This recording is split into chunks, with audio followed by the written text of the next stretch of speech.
सुँगुर मासु पोलिँदैछ केटा हो भन्न त दिदी छ त अन्त पोलिँदैछ यी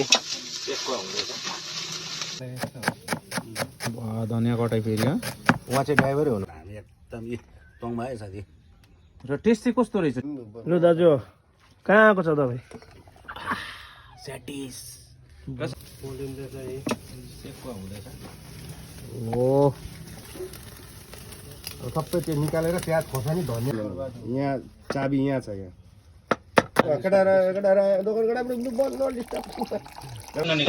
लोकल तोङबा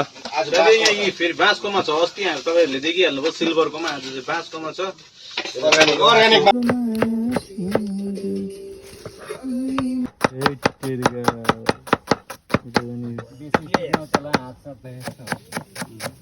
धनियाँ कटाइ फेरि उहाँ चाहिँ ड्राइभरै हुनुहुन्छ तर ड्राइभर दिदी छ त अन्त पोलिँदैछ यी ओ सबै त्यो निकालेर प्याज खोर्सानी धनियाँ लगाएर काटेर मोलेर चाहिँ खाता कस्तो हुन्छ सुँगुरको पोल्ने चाहिँ हामीले फेरि उहाँबाट मगाएको नि झारखण्डबाट यस झारखण्डबाट आएको म चाहिँ बब्लु मुन्डा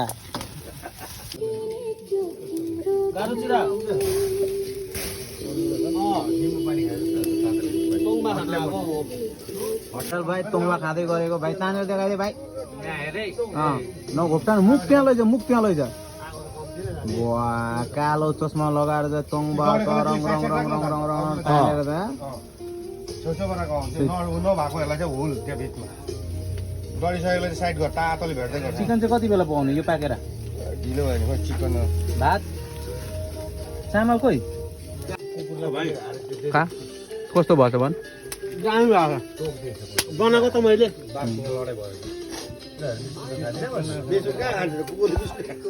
तर खान्छ भाइ यो चाहिँ गाउँको खाऊ न भाइ तिमी अस्ति खायो त तिमी गाडी खाली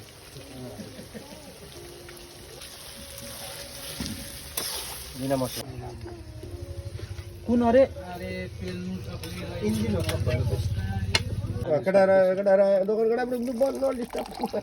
दोकानभित्रै बनाएर अझै एकछिन क्या डल्लो पर्छ सबै अब मसला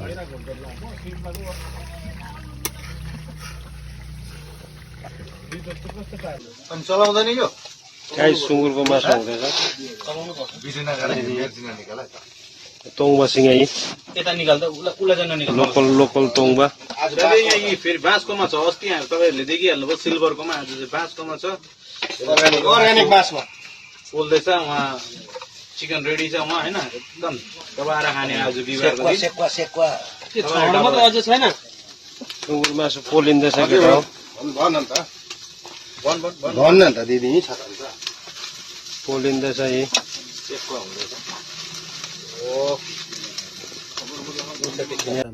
तङमा है साथी र टेस्ट चाहिँ कस्तो रहेछ टेस्ट साथी बबाल डे हो यो चाहिँ हाम्रो नेपालीको चाहिँ एकदम खाँदैछु होइन एकखेप खाएर देखाइदिनु टेस्ट रहेछ त्यस्तो टेस्ट चाहिँ मैले 2-3 जग्गा खाएको त्यस्तो छैन